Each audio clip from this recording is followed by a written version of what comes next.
दीक्षाभूमी ते चैत्यभूमी ही यात्रा सोलापुरात पोहोचली आणि सोलापूर शहरात या यात्रेचे जोरदार स्वागत करण्यात आलं।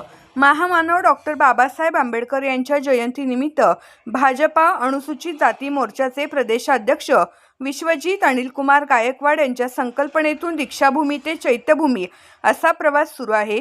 या निमित्ताने आयोजित करण्यात आलेल्या भारताची भीमज्योत या कार्यक्रमात सर्व महापुरुषांना वंदन करीत या कार्यक्रमाचा प्रारंभ झाला। यावेळी डॉक्टर बाबासाहेब आंबेडकर यांच्या स्वप्नातील भारत याच देही याच डोळा उपस्थितांना साक्षात अनुभवायला मिळाला। तसेच या कार्यक्रमाच्या माध्यमातून समाजारूपी असलेला आदर आणि डॉक्टर बाबासाहेब आंबेडकर यांनी केलेल्या कार्याचे AI व्हिडिओच्या माध्यमातून साकारण्यात आलेल्या भारताची भीमज्योत ही संकल्पना राबवत एक मोठा संदेश देण्यात आला। या अभिनव कल्पनेला उपस्थितांनी मनमुराद दाद दिली। महामानव डॉक्टर बाबासाहेब आंबेडकर यांनी स्वप्नात पाहिलेला भारत हा आज भारतीय जनता पक्षाकडून साकार होत असल्याचे दिसत आहे। डॉक्टर बाबासाहेबांचे स्वप्न भारतीय जनता पक्षाच्या कृतीतून साकार होत आहे। यावेळी भाजपा अनुसूचित जाती मोर्चाचे प्रदेशाध्यक्ष विश्वजित गायकवाड म्हणाले, या कार्यक्रमासाठी आलेल्या प्रमुख सर्व मान्यवरांना संविधान देत स्वागत करण्यात आलं। तसेच सोलापूर जिल्ह्यातील मान्यवरांकडूनही भाजपाचे प्रदेशाध्यक्ष विश्वजित अनिलकुमार गायकवाड यांचंही स्वागत करण्यात आलं। विश्वजित गायकवाड यांनी राबवलेल्या या संकल्पनेचा भरभरून कौतुक करण्यात आलं आणि उपस्थितांनी उदंड प्रतिसाद दिला। उपस्थित मान्यवरांकडून विश्वजित गायकवाड यांनी संकल्पना राबवलेल्या कार्यक्रमाचे कौतुक करत भरभरून प्रतिसाद देण्यात आलं। कार्यक्रमासाठी भाजप पक्षाचे प्रमुख नेतेसह माजी खासदार सुनील कुमार गायकवाड, जिल्हाध्यक्ष सुनील चव्हाण, सोलापूर शहराचे महापौर, नगरसेवक तसेच कार्यकर्ते व बाबासाहेबांचे शेकडो अनुयायी मोठ्या प्रमाणात उपस्थित होते। सोलापुरातील आनंददायी आणि संदेशमय कार्यक्रमाची सांगता झाल्यानंतर हा प्रवास पुढच्या मार्गाने सुरू झाला। या यात्रेला सोलापूरकरांनी निरोप देत शुभेच्छा व्यक्त केल्या।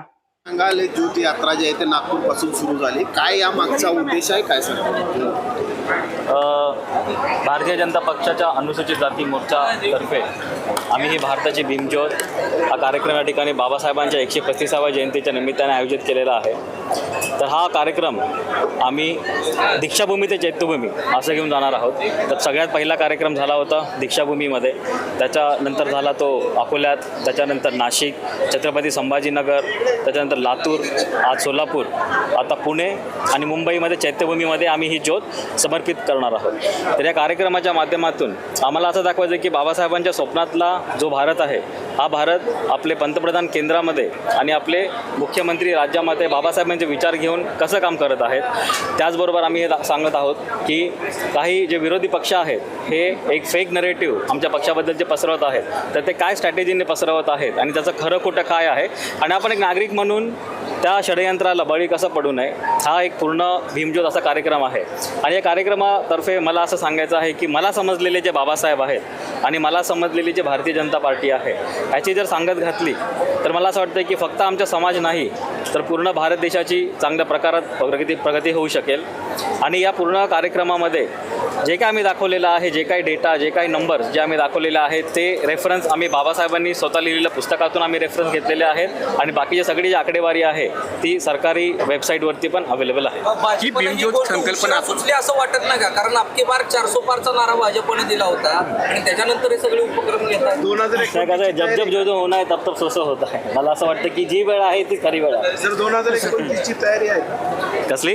2029 नाही, सध्या 2026 ची तयारी। ही संकल्पना राबवत असताना आपण कशा पद्धतीने लोकांना काय आव्हान करणार आहात? नाही, मी आवाहन करतोय की बाबासाहेबांबद्दल जे आता म्हणजे बाबासाहेबांना आत्तापर्यंत मला असं वाटतं की 70 वर्षापर्यंत एका छोट्याशा साच्यामध्ये आपण ठेवलं गेलेलं आहे। ते त्याच्यामध्ये म्हणजे बाबासाहेबांचे जे योगदान आहे ते देशाच्या विविध क्षेत्रामध्ये फार मोठं योगदान आहे। ते म्हणजे ते महिलांचे जे लिबरलायझेशन असेल किंवा ते पूर्ण जे इलेक्ट्रिक ग्रीड भारताला जे त्यांनी केलेलं आहे, असे बरेच योगदान आहे बाबासाहेबांचं। आपण त्यांना एका छोट्या साच्यामध्ये ठेवलेलं आहे. आम्ही या भीमज्योत कार्यक्रमामार्फत आम्ही हे दाखवायचा प्रयत्न करतो की बाबासाहेबांचं खरं योगदान आहे आणि खरे बाबासाहेब आम्ही यात दाखवायचा प्रयत्न करतो. समारोप करताना नेते उपस्थित, मुख्यमंत्री फडणवीस उपस्थित असणार आहे का आणि त्याचं स्वरूप कसं असणार आहे?